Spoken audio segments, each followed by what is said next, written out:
অন্নপূর্ণা ভাণ্ডার প্রকল্পের মতো যে কৃষক বন্ধু প্রকল্প আছে সেখানেও কিন্তু ঝাড়াই বাছাই শুরু হয়ে গেল, এক কথায় কিন্তু তাই বলতে পারেন। তো দেখুন নবান্নের তরফ থেকে একটা নোটিফিকেশান পাবলিশ করে বলা হয়েছে, দেখুন 3/7/2026 অর্থাৎ হচ্ছে নোটিফিকেশানটা পাবলিশ হয়েছে, বলা হয়েছে কৃষক বন্ধু প্রাকৃতিক প্রকল্পের অধীনে উপভোগকারীদের যাচাই, যুক্তিকরণ, পুনরায় নিশ্চিতকরণ, অর্থাৎ হচ্ছে যাচাই করা এবং পুনরায় নিশ্চিত করা হবে। তো এবার একে নতুন করে আবেদন করতে হবে কি না, কী করতে হবে সমস্ত কিন্তু আপনাদেরকে জানাবো। তো অযোগ্য যারা আছে তাদেরকেও ছাঁটাই করে ফেলা হবে, আর যোগ্যদের রাখা হবে। সেম প্রসেস কিন্তু চালু হচ্ছে। তো এখানে কী রকম প্রবলেম হবে সেটা আমি জানি না, বা ঠিকঠাক হবে কি না সেটা ভবিষ্যৎ বলবে।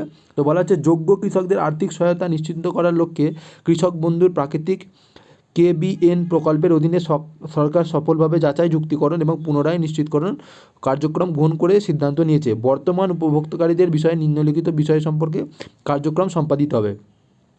তো বন্ধুরা, বেসিক্যালি আজ ভিডিওতে আমি যে আলোচনা করব কৃষক বন্ধু প্রকল্পের যে নতুন করে মানে যারা ঝাড়াই বাছাই হবে তার প্রসেস কি বলা হয়েছে নোটিফিকেশান। তো ফেসবুক থেকে দেখলে ফলো করে নেবেন, ইউটিউব থেকে দেখলে অবশ্যই সাবস্ক্রাইব করে নেবেন। তো চলুন শুরু করি। তো বলা হচ্ছে দেখুন প্রথম পয়েন্টে বলা হচ্ছে প্রাকৃতিক এর অধীনে উপভোগকারীর রেকর্ড PM কিষাণ ডেটাবেসের সাথে মিলিয়ে দেখাবে, যাতে সাধারণ উপভোগকারীদের শনাক্ত করা যায় এবং অযোগ্য কৃষকদের অন্তর্ভুক্তি রোধ করা যায়। যারা এখন PM কিষাণের আওতায় নেই, PM কিষাণ ডেটাবেসে পোর্টালে ফ্ল্যাগ করা হবে। এই PM কিষাণ ডেটাবেস KB পোর্টালে ফ্ল্যাগ করা হবে। অর্থাৎ কি বলা হচ্ছে, যে কৃষক বন্ধু যে প্রকল্পের যাদের যে ডাটাবেস আছে সেখানের সাথে যারা উপভোগকারীদের শনাক্ত করা যাবে, মানে হচ্ছে যে PM কিষাণ ডেটাবেসে কেউ আছে অথচ কৃষক বন্ধু প্রকল্পে নেই, সেই সমস্ত কৃষকদের মানে শনাক্ত করা যাবে এবং অযোগ্য যে সমস্ত কৃষক তাদের অন্তর্ভুক্তি রোধ করা যাবে। যারা এখনও PM কিষাণের আওতায় নেই, এই PM কিষাণ ডেটাবেস KB পোর্টালে ফ্ল্যাগ করা হবে। অর্থাৎ PM কিষাণ প্রকল্পের সাথে যে কৃষক বন্ধু প্রকল্পের যাচাই করে দেখা হবে। তো কৃষক বন্ধু ডাটাবেস ময়দানি যাচাই চলাকালীন নির্ধারিত ফরম্যাটে উপভোগকারী এবং তার স্ত্রীর ব্যাঙ্ক অ্যাকাউন্ট, আধার নম্বর, এপিক নম্বর, জমির বিবরণ সংগ্রহ করার আবশ্যক।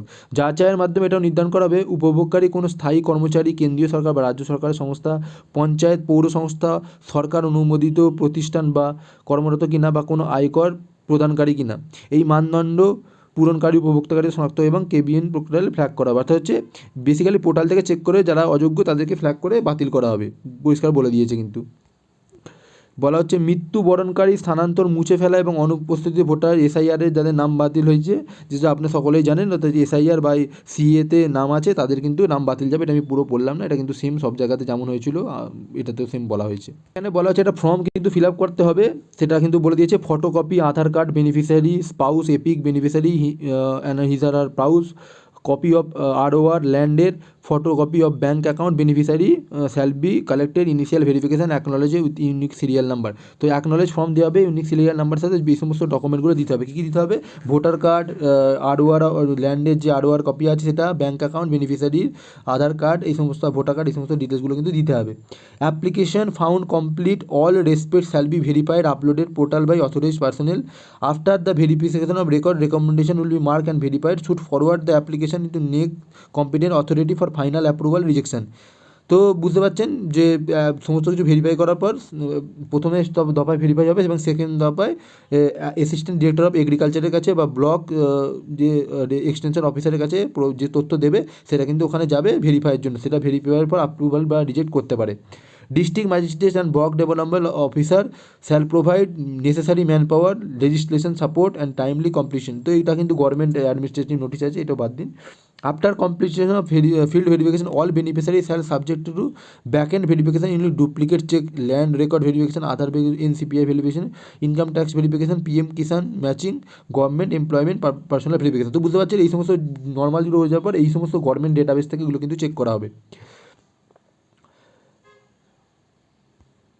তো এই সমস্ত কিন্তু নোটিফিকেশান পাবলিশ করে দেওয়া হয়েছে, এটা কিন্তু বলে দিই। এরপর আবার কিন্তু ফর্মও দেওয়া হয়েছে, যে ফর্মটা এছাড়া এই যে অ্যানেক্সটার 1-এর যে ফর্মটা দিয়েছে এই ফর্মটাও কিন্তু দেওয়া, যেটা আপনাদেরকে ফিল আপ করতে হবে। অর্থাৎ যারা যারা আবেদন করেছেন, যাদের অলরেডি টাকা পাচ্ছেন তাদের জন্য সমীক্ষা যায়, নতুন আবেদন কিন্তু নয়, এটা ফিল্ড ভেরিফিকেশান ফর্ম দেখতে পাচ্ছেন, এটা কিন্তু নতুন আবেদন ফর্ম নয়, পুরনো যারা টাকা পাচ্ছেন তাদের জন্য কিন্তু এই ফর্মটা দেওয়া হয়েছে। ফটো দিতে হবে, সেটা আমি পরে বলে দেবো কী কী লাগবে। তার ফর্ম কিন্তু দেওয়া হয়েছে পশ্চিমবঙ্গ সরকারের তরফ থেকে। তো বন্ধুরা একটা আপডেট আছে, যেটা কিন্তু কৃষক বন্ধুর যাচাই শুরু হয়ে গেছে, অর্থাৎ ঝাড়াই বাছাই করা হবে।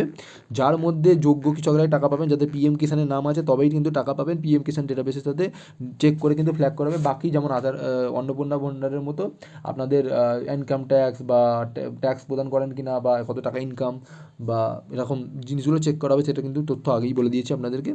তারপর কিন্তু টাকা পাবেন, নাহলে কিন্তু টাকা কিন্তু পাবেন না আর। ধন্যবাদ।